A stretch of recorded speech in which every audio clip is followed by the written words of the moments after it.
어, 아버지의 약속하신 것을 기다리라는 제목인데 엄밀하게 말하면 아버지의 약속하신 것을 구하자 그런 제목입니다. 성경이 우리에게 강조하여 말씀하는 것이 크게는 세 가지가 있습니다. 잘 들으세요. 첫째는 주 예수를 믿고 죄사함 받고 구원받으라는 내용입니다. 영멸할 수밖에 없는 부패하고 본질상 진노의 자녀인 우리에게 하나님은 그 아들을 통해서 우리 죄를 속량해 주시고 누구든지 그의 대속의 피를 주로 믿고 용서받고 구원받으라는 내용이에요. 그래서 주 예수를 믿어라 그리하면 너와 네 집이 구원을 얻는다. 하나님이 세상을 이처럼 사랑하사 독생자를 주셨는데 이는 저를 믿는 자마다 멸망치 않고 영생을 얻는다. 그러니 예수 믿고 죄사함 받고 구원받아라. 그게 하나님이 우리에게 주시는 제일 명령이라고요. 예수 그리스도를 주로 믿으시는 분 아멘 하십시다. 그러면 여러분과 저는 그 은혜를 이미 입은 분들입니다. 자, 예수를 주로 믿는 분들에게 주님은 두 번째로 요구하는 게 있습니다. 예수님을 주로 믿게 하셨기 때문에 여러분과 제가 꼭 이 명령에 순종해야 합니다. 아버지의 약속하신 성령의 능력을 받으라는 겁니다. 위로부터 하나님의 능력을 힘입으라는 겁니다. 성령 충만 받으라.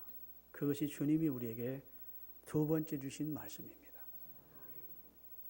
성령 충만 받으면 그 다음엔 하나님이 원하시는 사람이 된다는 겁니다. 따라합시다. 하나님이 원하시는 그리스도인이 된다. 그런데 첫째가 뭐라고요? 예수 믿고 구원받아라.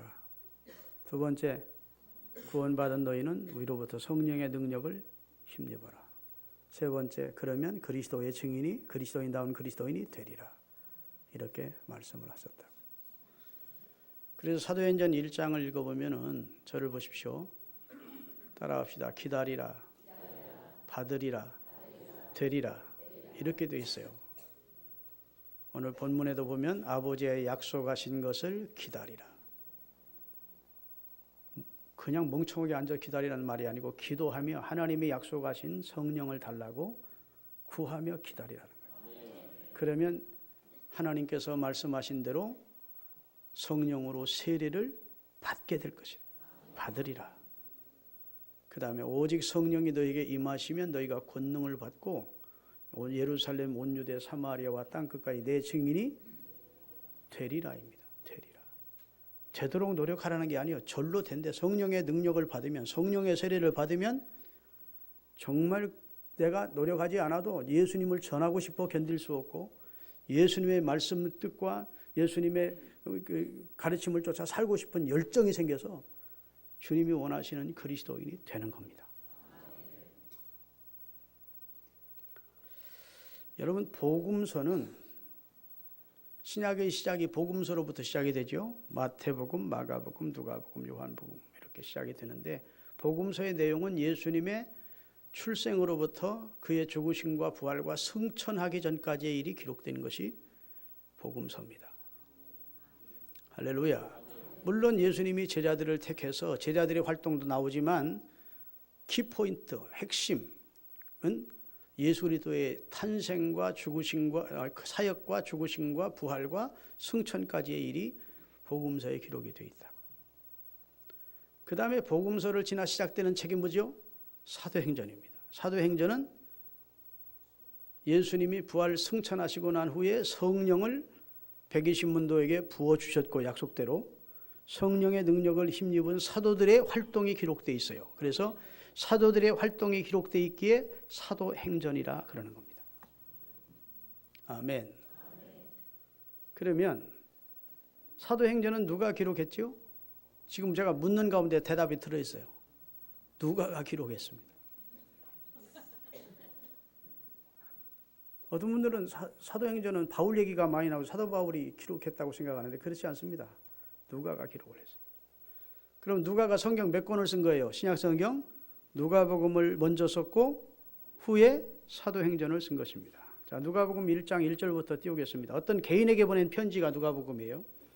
그 개인이 누구인지를 알아보겠습니다. 우리 중에 이루어진 사실에 대하여, 예수님을 통해 이루어진 사실에 대하여 처음부터 목격자, 예수님을 목도한 사람들, 예수님의 말씀에 일꾼된 자들이 전하여준 그대로 예수님의 내력을 저술하려고 펜을 든 사람들이 많았다는 거예요. 그때는 마태도 예수님의 행적을 기록하려고, 마가도, 요한도, 그 외에 다른 사람들도 예수님의 행적을 기록한 복음서를 많이 썼다고 전제하고 있습니다. 이 모든 일을 근원부터 자세히 미루어 살핀 나도 그랬어요. 누가복음을 나라고 했으니까 누구예요? 누가가 하는 말이야. 나도 예수님을 가까이 측근해서 목도했다는 거예요.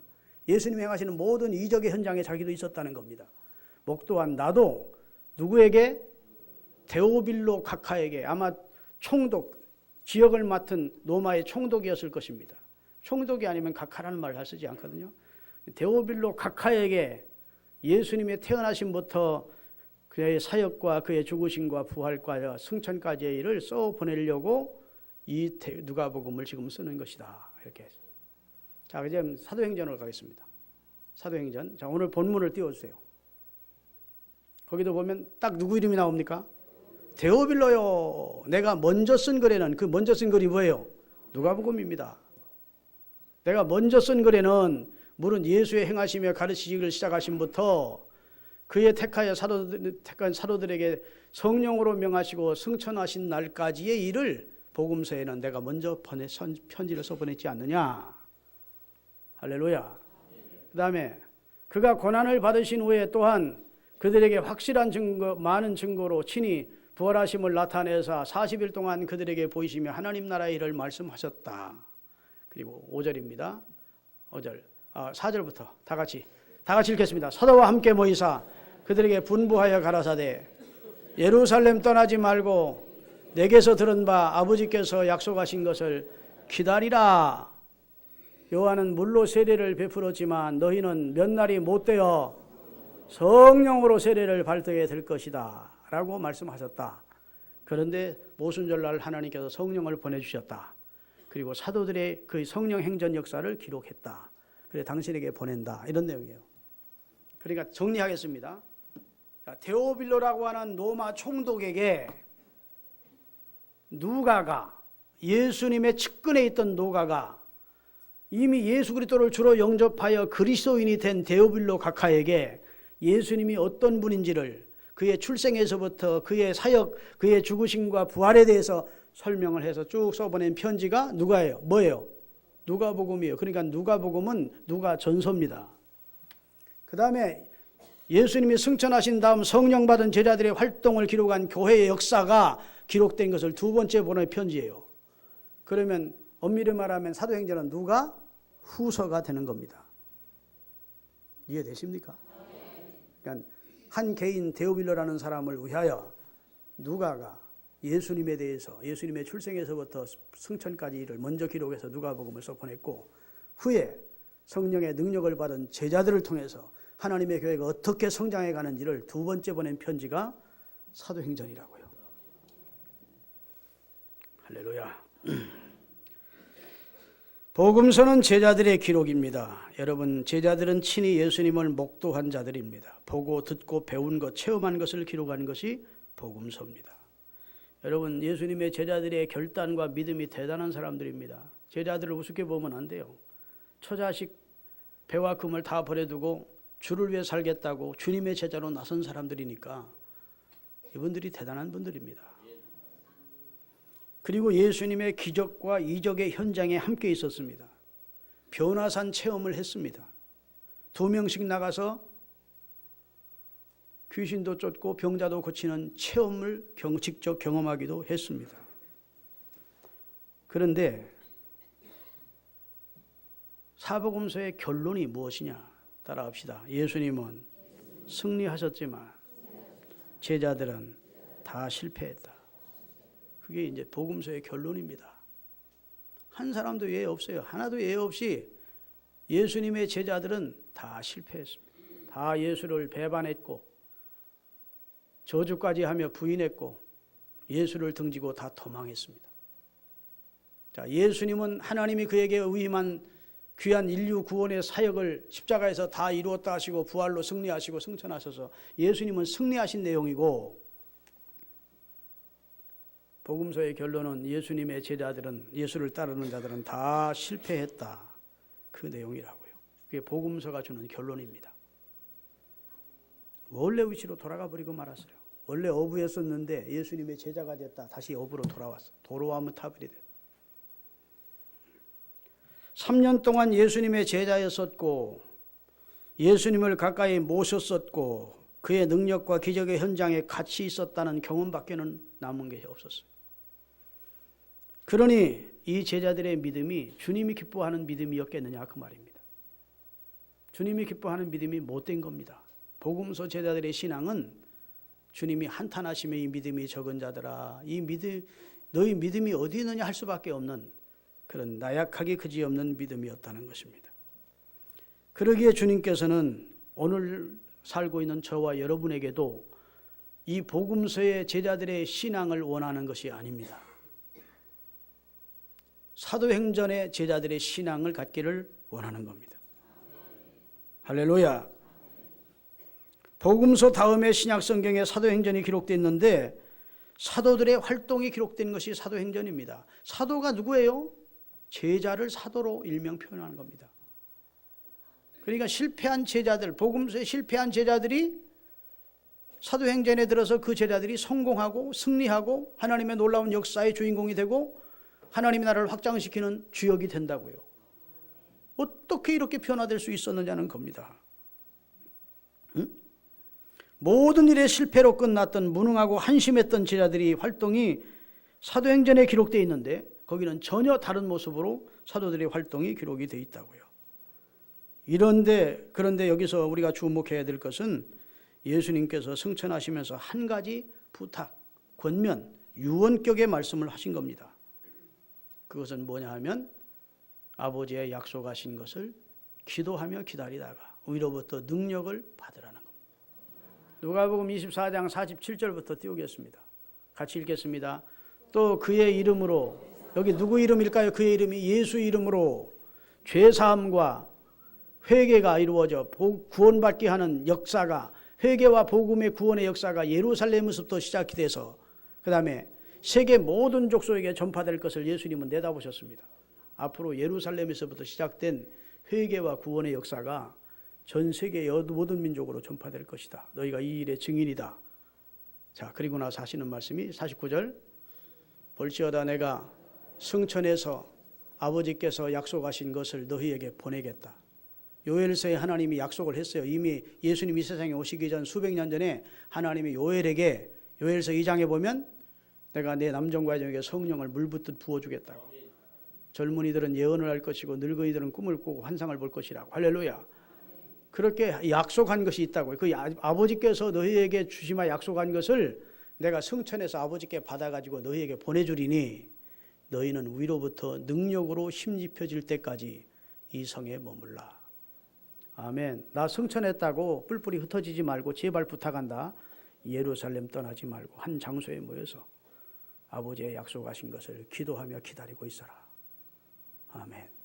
얼마나 예수님의 부탁이 간절했던지, 여러분 제자들이나 120사람 문도가 얼마나 만나야 될 사람도 있고 바쁜 일이 많았겠습니까만은 열흘 동안, 사순절에서 오순절까지 열흘 동안 마가 요한의 다락방에 모여서 그 비좁은 다락방에서 120명이 열흘 동안 꼼짝하지 않고 기도를 했다고요.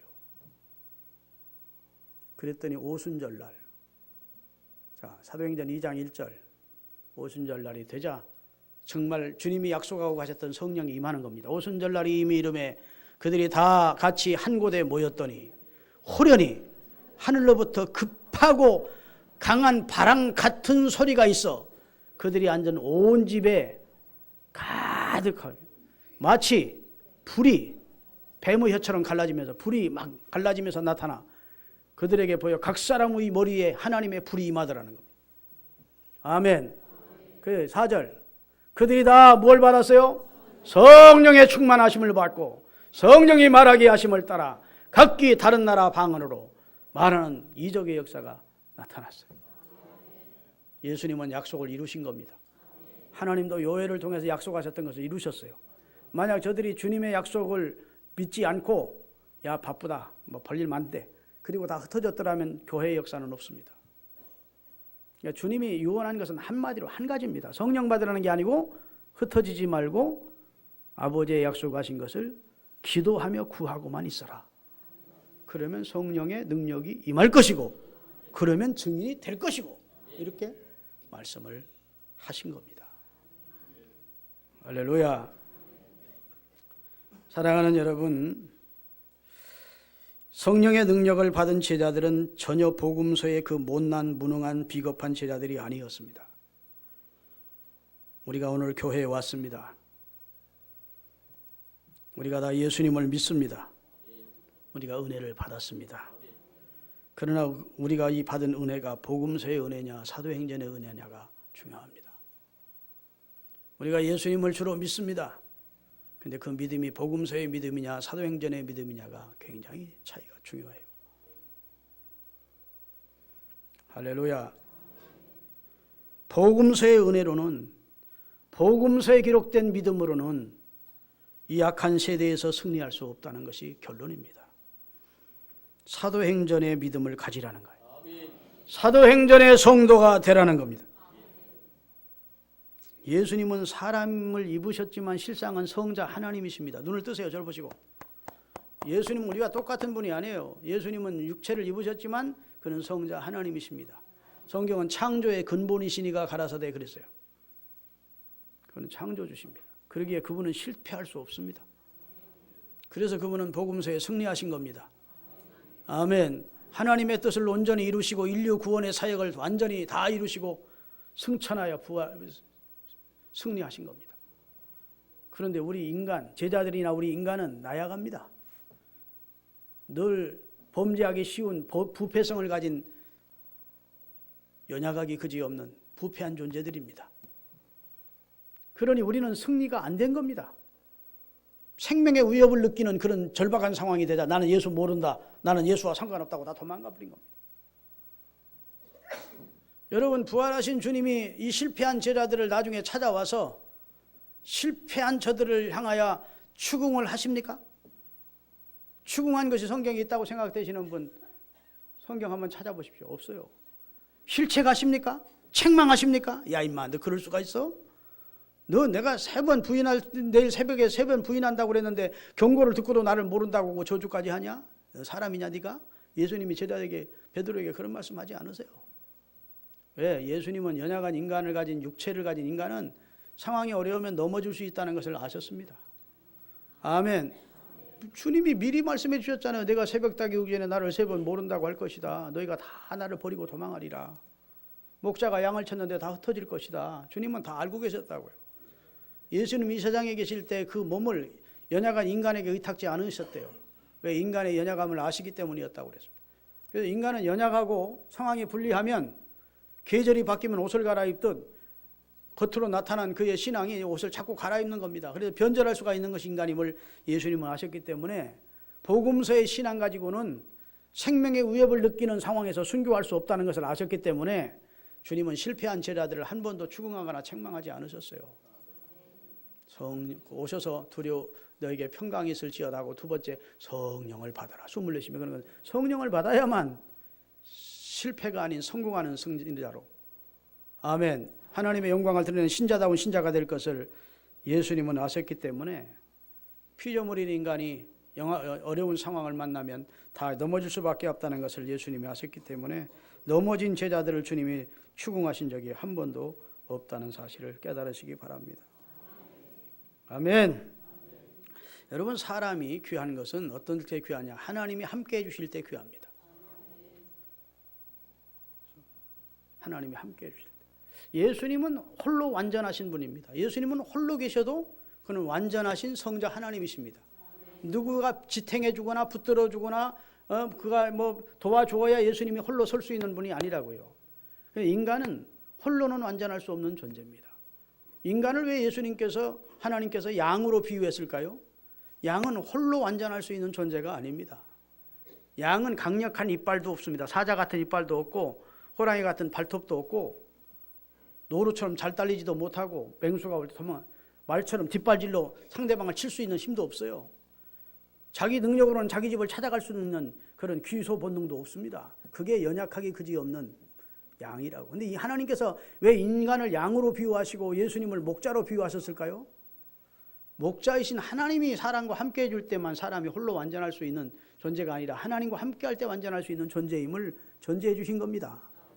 다시 말해 양 한 마리가 지금 아주 푸른 초장에 있어요. 풀을 뜯고 있어요. 그런데 그 주변에는 목자가 없어요. 홀로 떨어진 양이요. 그럼 어떻게 됩니까? 밤중이 되면 늑대의 밥이 되는 겁니다. 그렇죠? 그러나 양은 아무리 그가 연약한 양이라 할지라도 목자만 같이 있어주면 양은 안전한 겁니다. 푸른 초장으로 인도해 줄 것이고 시냇물가로 인도해 줄 것이고 할렐루야. 구렁텅이에 빠지면 건져 올려줄 것이고 맹수가 오면 맹수에게서 양을 지켜줄 것이라고. 그러기에 그 사실을 경험한 다윗은 여호와는 나의 목자시니 내가 부족함이 없다는 겁니다. 나는 그의 양인데 나는 연약한 존재지만 하나님이 내 목자가 되시면 나는 부족이 없다고 고백하고 있습니다. 여러분 어린아이 핏덩이 어린아이에 태어났어도 그 어린아이는 아무것도 할 수 없습니다. 그래도 사랑하는 엄마만 함께 있으면 걱정이 없습니다. 그렇죠? 그 엄마가 먹을 것 주고 입혀주고 세운 거 딴 거 기저귀 다 갈아주고 걱정이 하나도 없다고. 인간이 굉장한 존재 같지만 양과 같다고. 우리 주변에 우리를 핥히고자 하는 삼키고자 하는 사단이 질비하다고. 주님이 함께 해주실 때 우리 인간은 강하게 설 수 있습니다. 근데 주님이 함께 해주실 때 어떤 방향으로 함께 해주시냐? 주님이 성령으로 우리 안에 함께 해주셔야 됩니다. 할렐루야. 그래서 하나님이 그의 영으로 함께하는 사람은 엄청난 능력과 기적과 축복의 역사를 나타내 쓸 수가 있습니다. 물론 복음서에도 주님이 같이 해주셨죠. 그렇지만 그것은 주님이 그 옆에 계신 겁니다. 옷 입듯 옆에 계신 겁니다. 옷은 벗어버리면 끝이에요. 내가 겨울옷을 입었는데 여름이 됐어. 그럼 벗어버리면 끝이에요. 내가 지금은 예수님이 내 곁에 계시니까 좋아. 그런데 지금은 생명의 위협을 느껴. 예수 믿으면 죽이겠다고 그러고 예수의 제자라면 죽이겠다고 그러니까 다 그 믿음을 옷 벗어버린 겁니다. 그리고 믿음을 배반한 거죠. 그게 제자들의 믿음이었어요. 아멘. 그러나 사도행전은 주님이 곁에 계시듯 것인 것이 아니고 주님이 그의 영으로 우리 안에 오신 겁니다. 할렐루야. 자, 요한복음 16장 13절을 띄우겠습니다. 이 말씀 굉장히 중요한 말씀이니까 잘 읽어보십시다. 그러나 진리의 성령이 이제 오실 터인데 오시면 그가 너희를 진리 가운데로 인도하시리니 그가 스스로 말하지 않고 오직 듣는 것을 말하시며 앞으로 장래일도 너에게 알려주시리라. 성령이 오시면 장래일을 다 아는 사람이 된다. 그 다음에 요한복음 14장 12절 내가 진실로 너희에게 이르노니 나를 믿는 자는 내가 하는 일을 그도 할 것이요 또한 그보다 큰 일도 하리니 이는 내가 아버지께로 가서 성령을 너에게 부어주시게 될 거다. 내가 아버지께로 가서 성령을 너에게 부어주면 내가 한 일보다 너희가 더 큰 일도 할 수 있다. 예수님은 한 번 설교할 때 3,000명이 가슴치며 회개한 적이 없어요. 그런데 베드로는 성령 충만 받은 베드로는 한 번 설교할 때 3,000명이 가슴치며 회개하고 주께로 돌아왔다. 예수님의 예언이 이루어진 겁니다. 물론 예수님이 인류 구원을 성취하는 일은 예수님만 하실 수 있는 일이죠. 그러나 예수님의 제자들이 위로부터 성령의 능력을 힘입으니까 예수님이 하보다 더 큰 일도 제자들이 한 줄로 믿습니다. 그렇게 성령님이 귀하다고요. 누가복음 16장 7절, 요한복음 16장 7절 같이 읽겠습니다. 그러나 내가 너희에게 실상을 말하노니 내가 떠나가는 것이 너희에게 유익이라. 내가 떠나가지 아니하면 보혜사가 너희에게 오시지 아니할 것이요 가면 내가 그를 너희에게 보내줄 것이다. 예수님이 제자들과 함께 있는 것보다 예수님이 제자들을 떠나 승천하시는 것이 더 유익하대 그들에게. 왜? 내가 가야 아버지께 성령 받아 너희에게 부어줄 것이고 성령이 너희에게 임하시면 너희와 너희 안에서 영원토록 너희와 함께 계시기 때문에 실상은 성령을 너희에게 너가 받는 것이 더 유익하다. 여러분 예수님과 함께하는 게 얼마나 귀합니까? 그런데 예수님이 함께하는 것보다 더 귀한 것은 성령이 능력이 내 안에 임하는 것이 더 귀하다. 믿으십니까? 요한복음 14장 16절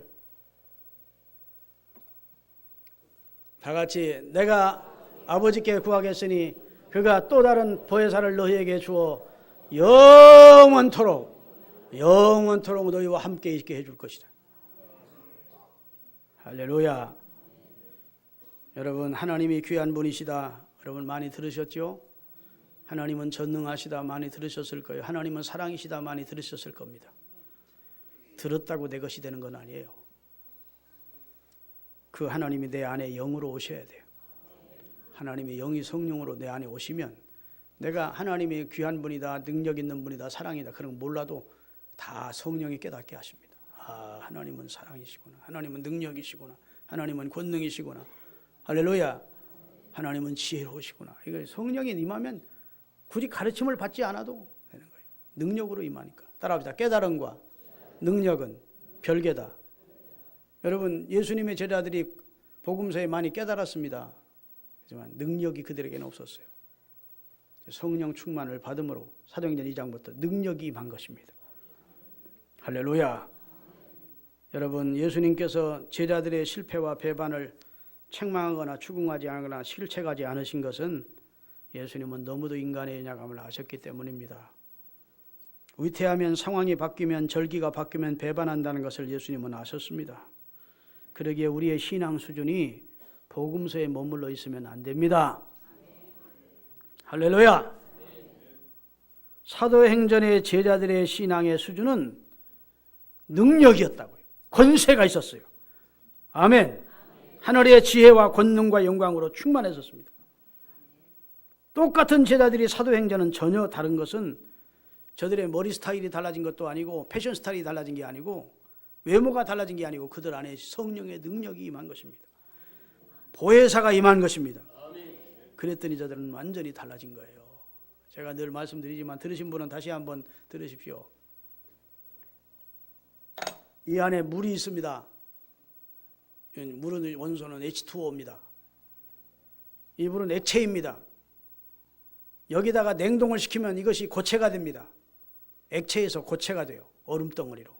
성분은 하나도 안 변했어요. H2O. 여기에다 열을 가하면 기체가 됩니다. 수증기가 돼 올라간다고. 성분은 안 바뀌어요. 그런데 잡을 수 없는 기체가 됩니다. 그렇죠? 상황에 따라 변하는 거예요. 이게 물리적 변화라는 겁니다. 여러분 베드로는 어부였었습니다. 근데 변했습니다. 뭘로? 제자로. 상황이 어려워지다 다시 어부로 왔습니다. 그렇죠? 그의 이름이 원래는 뭐였습니까? 시몬이었어요. 예수님이 제자 된다면 뭐라고 이름을 바꿔줬습니까? 베드로로. 근데 다시 예수님 십자가에 달려 돌아가시고 부활하신 몸을 보면서도 다시 옛날로 돌아왔어. 어부로. 그래서 부활하신 주님이 디베레 바다까지 찾아와서 물고기 구워놓고 조반을 먹이시면서 베드로야 하십니까? 시몬아 하십니까? 시몬아 하십니다. 도로함이 탑을 댔거든. 요한의 아들 시몬아 하고 옛날 이름으로 불러주는 거예요. 베드로야 하지 않습니다. 다시 말씀드립니다. 외형만 바뀌지 내용은 바뀌지 않는 것을 물리적 변화라고 그래요. 진정한 변화가 있습니다. 그게 화학적 변화입니다. 이건 종이입니다. 종이. 이 종이의 원리는 원래 나무입니다. 파피루스라는 나무 같은 데서 이게 종이를 만들어. 이 종이가 다시 나무가 될 수 있습니까? 없습니까? 어떤 상황에도 종이가 나무가 될 수는 없어요. 이게 완전 변화를 말하는 거예요. 다시 말해서 성령 충만 받으면 완전한 변화가 돼요. 그렇게 예수 믿으면 죽이겠다고 감옥에 넣고 때리고 해도 하나님 앞에서 내가 너희 말을 듣는 게 옳은지 하나님 말씀이 듣는 거지 우리 너희가 판단하라. 과거 어린 계집종 앞에서 주를 부인하던 자가 그렇게 변화된 것은 화학적 변화를 일으킨 거예요. 그래서 그렇게 선교하러 다니고 복음 전하고 교회 세우는 게 힘들어도 옛날로 나 물고기나 잡으러 가겠다고 옛날로 돌아간 제자들이 하나도 없어요. 믿으십니까? 하나님은 저와 여러분이 복음서의 신앙에 머물기를 원치 않는다고 사도행전의 신앙으로 올라가기를 원합니다. 상황 따라 변하는 변질된 신앙을 갖기를 원치 않아요. 어떤 상황에서도 믿음을 지키는 그런 사도행전의 신앙을 갖기를 원하시는 줄로 믿습니다. 부흥성에는 무엇이냐? 바로 복음서의 신앙을 사도행전 신앙으로 안내해주는, 인도해주는 놀라운 사역을 하는 것이 부흥회입니다. 한국교회는 부흥회를 통해서 수많은 사람이 성령 받고 새 사람이 되는 겁니다. 믿으십니까? 기도원에 올라가서 좋은 문제 있는 기도원 말고 좋은 기도원에 올라가 생명 걸고 기도하다가 약속의 성령을 받아서 새 사람이 되는 사람들이 너무너무 많은 겁니다. 복음서의 신앙에 머물던 우리를 하나님께서는 사도행전의 신앙으로 성숙시켜 주시려고 교회마다 부흥회를 계획하게 하시고 부흥회를 열도록 하시는 겁니다. 그래서 우리 심령을 부흥시키는 겁니다. 심령을 성령 충만케 하시는 것이 부흥회의 근본 목적임을 깨달으시기를 주의 이름으로 축원합니다. 할렐루야. 여러분, 복음서와 사도행전의 승리의 역사 사이에 사도행전 2장에 오순절날 성령의 임하심이 있었다는 사실을 기억하셔야 됩니다. 우리가 은혜를 받았는데 복음서 수준의 은혜 말고, 믿는다 하는데 복음서 수준의 믿음 말고 사도행전의 은혜를 받으시기를 바랍니다.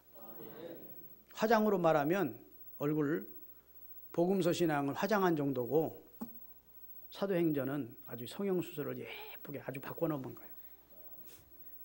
아멘. 하나님이 여러분과 저를 새롭게 바꿔주시기를 원하십니다. 믿습니까? 엄밀히 말하면 예수님은 우리와 함께 해주시기 위해서 오신 분이 아닙니다. 하나님과 함께 하는 길을 닦아주러 오신 분입니다. 아멘. 그래서 내가 곧 길이요 한 겁니다. 이 세상에 우리와 같이 사시려고 오신 것이 아니고 죄사함 받게 하여 죄와 사망에서 건져내시기 위해서 오셨습니다. 그것이 가장 중요한 구원 사역이니까 그게 1차 사역이라고요. 아멘. 예수님은 우리를 구원하는 사역을 완성하신 겁니다. 둘째 아담인 예수님은 우리를 살려주는 영이 되었다고 하는 말은 바로 그 말입니다. 우리를 살려주기 위해서 오신 거예요. 우리를 새롭게 치료해 주시려고 오신 겁니다. 예수님은 살리셔서 우리와 같이 살려고 오신 분이 아니라고요. 의사가 환자 집에 왕진을 하는 것은 치료해 주러 왕진하는 것이지 치료해 주고 그 환자와 같이 살려고 왕진하는 거 아니지 않습니까? 그렇죠? 치료해 주고 그 주인과 같이 살게 하고 그는 나오는 것이 의사의 사명인 거예요. 예수님은 우리와 함께 살려고 오신 분이 아니고 영멸할 수밖에 없는 구렁텅이에 빠진 우리를 건져내어 살려주시려고 오셨습니다. 그리고 십자가에서 그 사역을 다 이루었습니다. 그리고 부활 승천하신 겁니다. 그리고 내가 떠나가는 것이 너에게 유익하다. 이제 너희와 함께 영원히 함께 해줄 자를 보내겠다는 거예요. 그게 두 번째 보내는 보혜사입니다. 예수님은 첫 번째 보혜사로 오셨고 또 다른 보혜사가 성령님이라고. 성령님이 우리와 함께 하시는 그런 삶을 주님은 우리에게 주시기를 원하시는 것입니다. 할렐루야. 사도행전에서 함께 하시는 분은 뭐예요? 하나님의 성령입니다. 복음서에서 함께 해주셨던 분은 누굽니까? 한시적으로 이 세상에 육체를 입고 오셨던 예수님입니다. 복음서의 제자들은 예수님을 잘 몰랐습니다. 그래서 예수님이 능력을 행하거나 권능을 행하면 이런 말을 했어요. 따라하겠습니다. 이분이 과연 뉘시기에 이런 능력을 행하는고.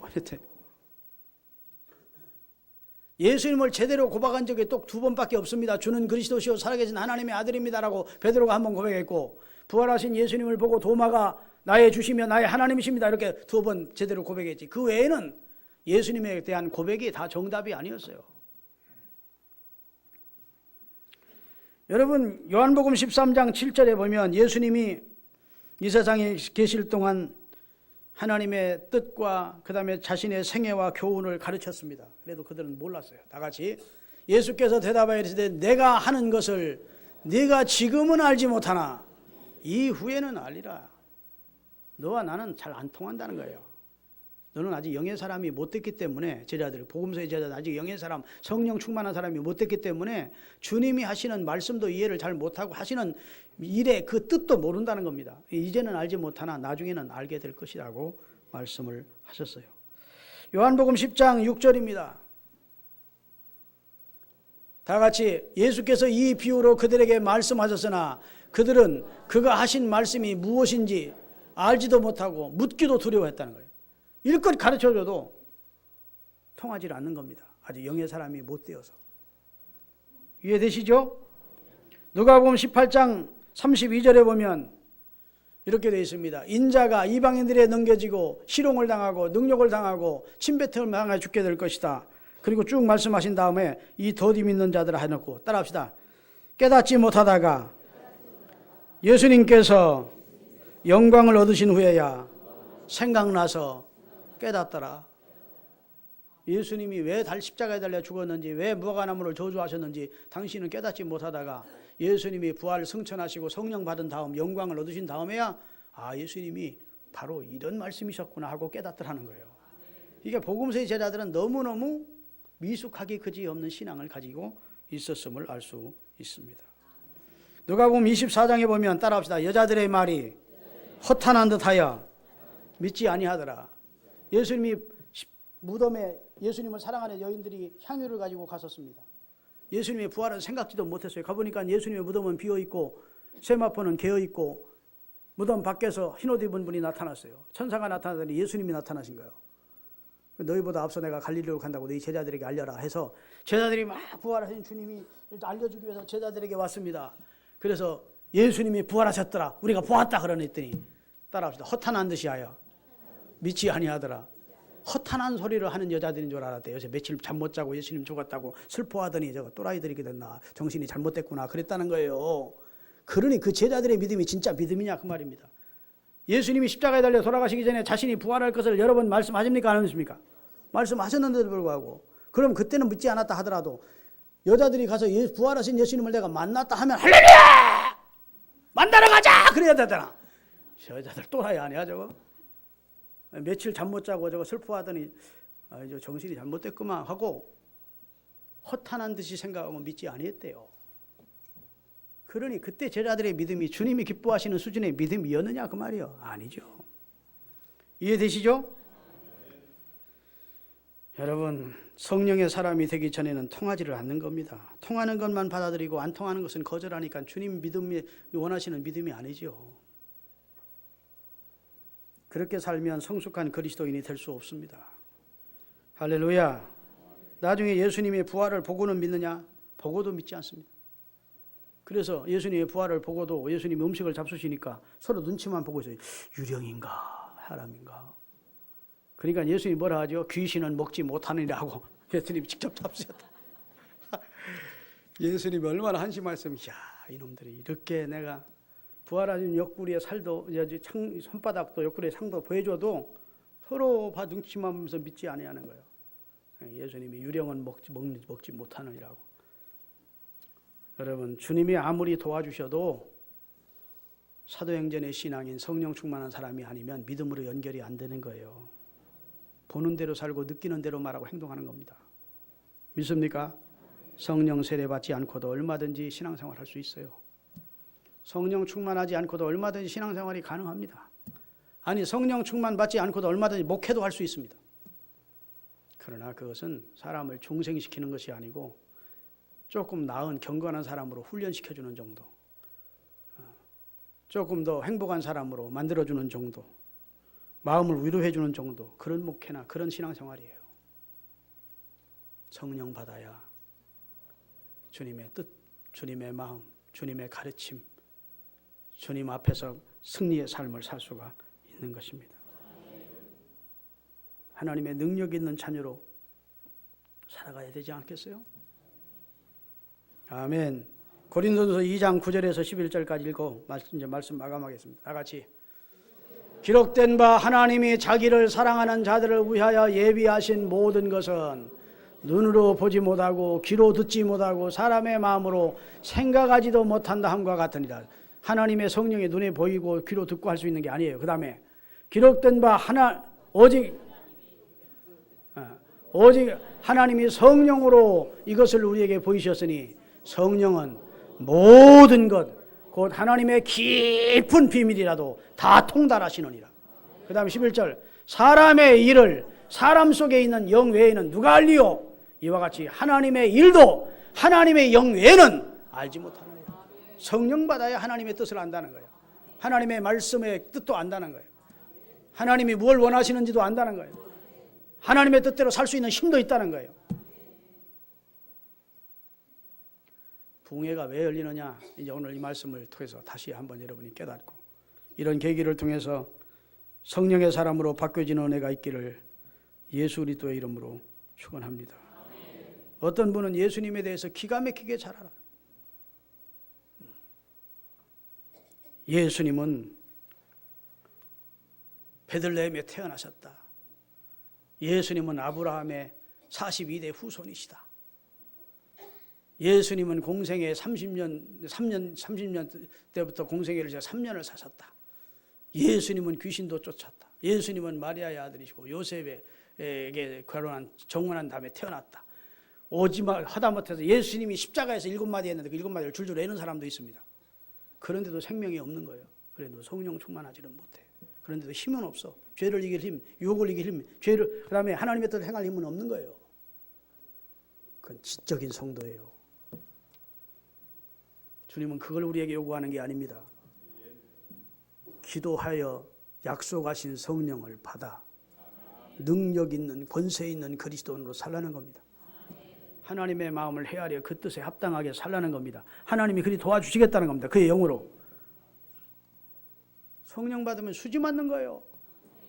주님이 우리를 도와주기 위해서 보내신 분이 성령이에요. 그래서 보혜사라고 하는 거예요. 우리가 알지 못하는 걸 깨닫게 하십니다. 우리가 만나서는 안 될 사람은 성령이 막게 하십니다. 가지 못하도록 성령이 막아줘요. 우리가 가서는 안 될 곳은 하나님이 막아주십니다. 할렐루야. 그 성령의 역사라고요. 우리가 꼭 가야 될 곳은 성령이 깨우쳐서 우리를 인도해 가십니다. 만년이 가도 후회함이 없는 길로 가도록 하나님이 역사해 주신다고. 성령 충만 받는 것은 기독교인에게 가장 큰 소원이에요. 가장 큰 축복이라고. 따라합시다. 우리의 소원은 성령 충만이다. 우리의 소원은 통일 아니에요. 그리스도인의 소원은 성령 충만이야. 성령 충만해야 주님의 뜻대로 살 수 있습니다. 통일은 아버지의 작정과 기한에 맡기시고 여러분과 저는 성령 충만만 구하십시다. 복음서의 신앙에서 사도행전의 신앙으로 성숙되는 그런 부흥회가 될 수 있기를 바라고 아버지의 약속하신 것을 기도하며 기다리다가 이번에 주님의 능력과 권능을 체험하시기를 바랍니다. 기도하시겠습니다.